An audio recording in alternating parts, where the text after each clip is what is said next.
Everyone. ठीक है, verse number 37 ब्रह्म संहिता का आपको स्क्रीन पर सबको दिख रहा होगा, तो इसको रिसाइट करेंगे। आनंद चिन्मय रस प्रतिभाविताभिस्ताभिर्य एव निज रूपतया कलाभिः गोलोक एव निवसत्यखिलात्मभूतौ दमादिपुरुषं तमहं भजामि।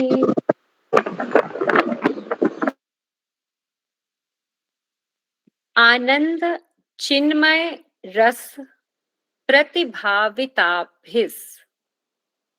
ठीक है, ऐसे से अलग अलग बोलेंगे। आनंद चिन्मय रस प्रतिभाविता भिस। आनंद चिन्मय रस प्रतिभाविताभिस। ठीक है, ताभिर्य एव निज रूपतया कलाभिः ताभिर्य एव निज रूपतया कलाभिः गोलोक एव निवसत्यखिलात्मभूतौ निवसत्यखिलात्मभूतौ। दो वर्ड है यहाँ पर, निवसति अखिलात्म भूतो।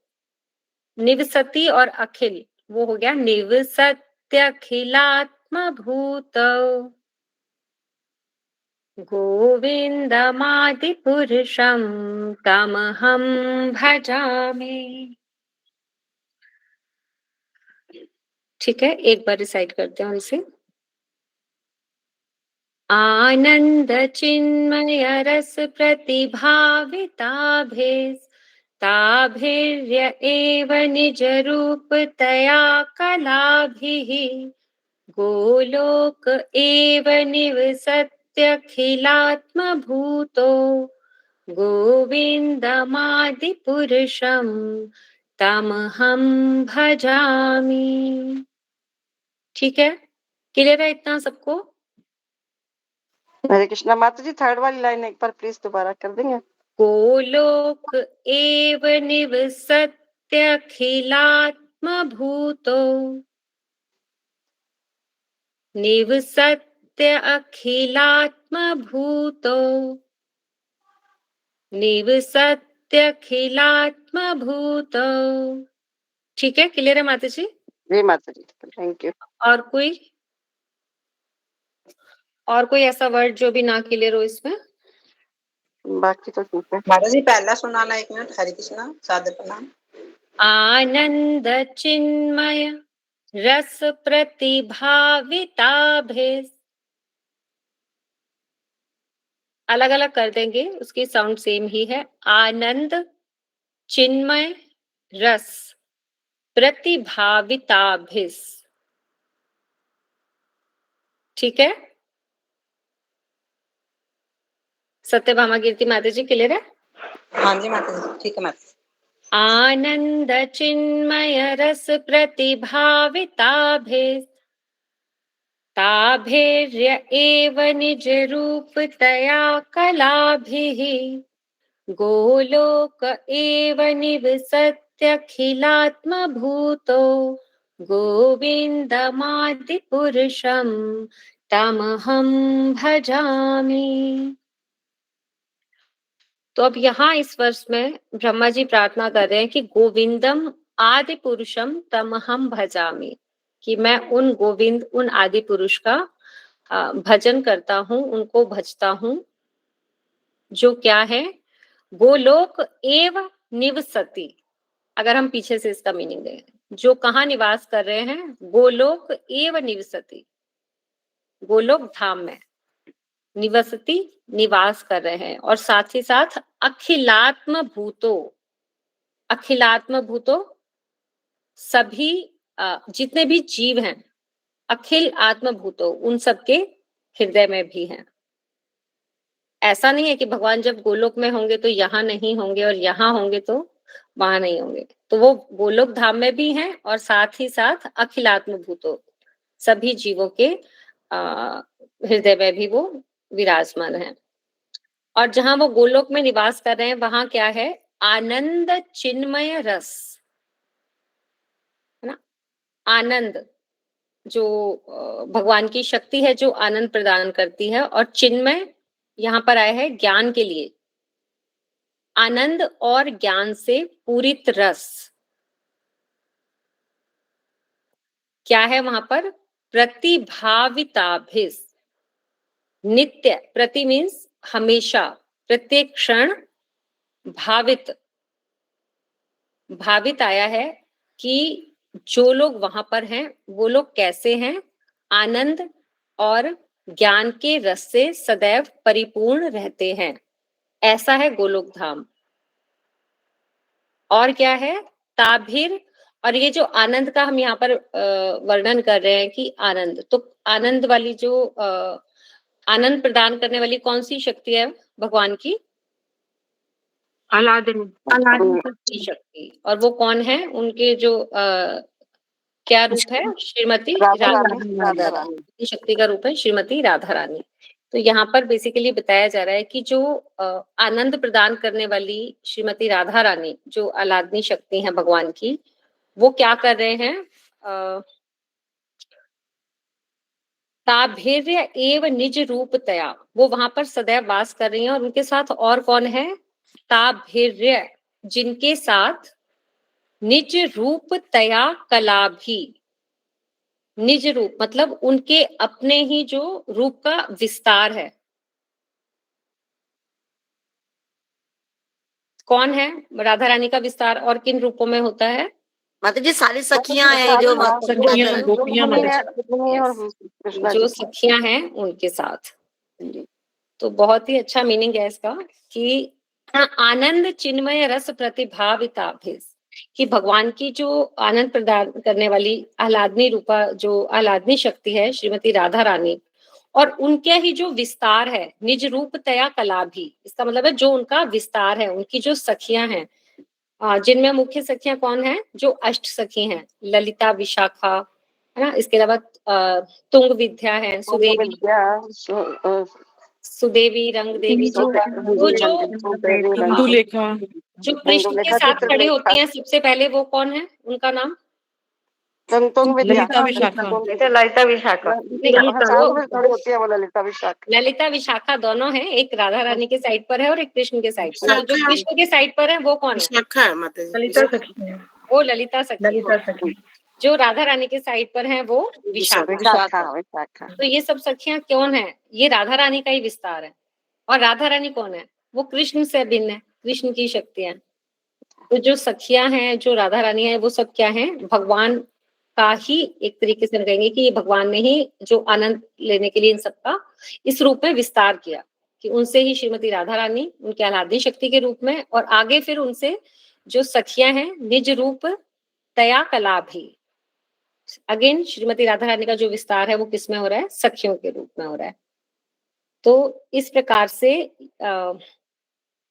वो भगवान गोलोक धाम में निवास कर रहे हैं अपनी स्वरूप शक्ति श्रीमती राधा रानी के साथ, और उनका भी आगे जो शरीर का विस्तार रूप है उनकी सखियों के साथ निवास कर रहे हैं। कहाँ, गोलोक एव निवसति, गोलोक धाम में। और साथ ही साथ कहाँ पर कर रहे हैं, अखिलात्म भूता, जैसे कि हमने उसमें भी पढ़ा था पिछले श्लोक में कि अंडांतरस्थम परमाणु चयांतरस्थम, कि भगवान से ही सभी ब्रह्मांडों की उत्पत्ति हो रही है ना। और भगवान कहाँ है, उन ब्रह्मांडों में भी प्रवेश करते हैं, और उस ब्रह्मांड में एक छोटे से छोटे जो परमाणु हैं उसमें भी प्रवेश कर रहे हैं। अब ब्रह्मांड भगवान से निकल रहे हैं और भगवान फिर उनके अंदर प्रवेश कर रहे हैं। तो ये भगवान की अचिंत्य शक्ति है। उसी तरह से यहाँ पर भगवान गोलोक में भी हैं, सदैव कहाँ पर निवास कर रहे हैं, गोलोक धाम में, जो आनंद से परिपूर्ण है, उनकी आह्लादनी शक्ति के साथ, और उनकी भी जो स्वरूप शक्ति का जो और विस्तार है सखियों के साथ, सदैव वहां पर निवास कर रहे हैं। और साथ ही साथ अखिलात्म भूतों, सभी जीव के हृदय में भी वो वास कर रहे हैं।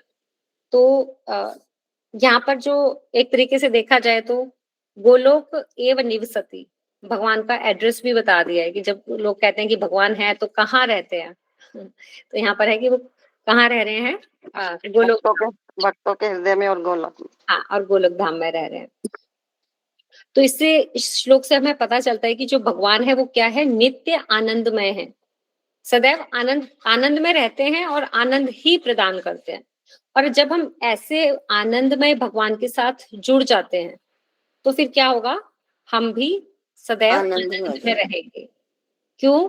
क्योंकि हम देखते हैं जैसे कि अगर एक लोहे की छड़ को अग्नि में डाला जाए तो वो तुरंत ही क्या होता है, अग्नि का ही रूप ले लेती है। अगर आप उसको हाथ लगाओगे तो वो उसी तरह जला देगी जैसे कि अग्नि जलाती है ना।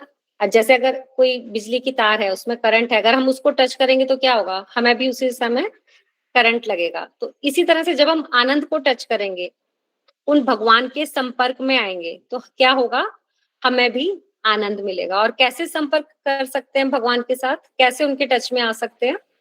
उनकी सेवा करके, उनका नामों का उच्चारण करके। Yes. सबसे पहले भगवान के संपर्क में हम आते हैं उनके नाम के थ्रू।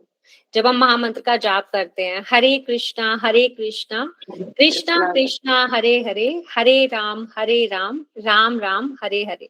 तो जब हम इस महामंत्र का जाप करते हैं तो तुरंत ही क्या होता है, हमारा भगवान से संपर्क स्थापित हो जाता है। और जैसे ही संपर्क में हम आएंगे भगवान के, तो क्या होगा, जिस प्रकार भगवान आनंदमय है, नित्य आनंदमय है, उसी प्रकार हम भी आनंदमय बन जाएंगे। ठीक है, क्लियर है सबको? अब अगर ये कहा जाए महामंत्र तो हम सभी जप ही रहे हैं, तो क्या हम सदैव आनंद में रहते हैं, रह पाते हैं हमेशा, रमा माता जी? नहीं माता नहीं, अभी माता तो जी। नहीं माता जी, पर प्रयास कर रहे हैं, एक दिन आएगा ऐसा। हाँ, तो क्यों नहीं रह पाते, जबकि इसमें कहा गया है कि अगर हम भगवान के संपर्क में आ गए तो अगर हम किसी भी बिजली की तार को छुएंगे तो हमें करंट लगेगा ना उसी टाइम। हाँ माता जी। लेकिन अब जब हम भगवान के संपर्क में आ गए, हम नाम ले लिया, आ गए, तो फिर क्यों हमें वो करंट, मतलब वो आनंद क्यों नहीं मिल रहा हमें? माता जी, नाम की 3 स्टेजेस हैं, तो अभी हम शुद्ध नाम ले नहीं पा रहे। यस, दिनेश जी क्या कह रहे हैं? माता जी 2 नामों पे सवार हैं अपनी माता जी। वो ना, हाँ, इसका हम ये भी कह सकते हैं कि हमारे बीच कनेक्शन का जो एक तार है जो हम बना रहे हैं, जैसे बिजली की तार, तो यहाँ पर तार क्या है, महामंत्र, लेकिन उसमें कितने फॉल्ट हैं आप ये देखो, तो वो हाँ। करंट आएगा कहाँ से? ये माता जी, क्योंकि हम नाम शुद्ध जो है वो ढंग से नहीं ले रहे, हाँ, शुद्ध प्रोसेस नाम गलत ले नहीं ही है। नहीं पा रहे अभी तो माता जी, अपराध से रहते हैं सारे। तो जैसे जब भी हम शुभ नाम लेंगे तो हमें वो ब्लिस फील होगा, हमें वो जो है आनंद मिलेगा, जो कि सदैव भगवान जिस आनंद का अनुभव करते हैं, हम भी सदैव उसी आनंद में रह सकते हैं अगर हम भगवान के नाम का शुद्ध रूप से जाप करें तो। ठीक है, अब इस श्लोक को लर्न करने का प्रयास करते हैं। यस, रमा माता जी आप ही अनम्यूट कीजिए अपना। जी माता जी। एक एक वर्ड लेते हैं पहले, फिर एक साथ बोलेंगे सभी लोग म्यूट मोड पे, बाकी जो है इसको बोलते रहेंगे।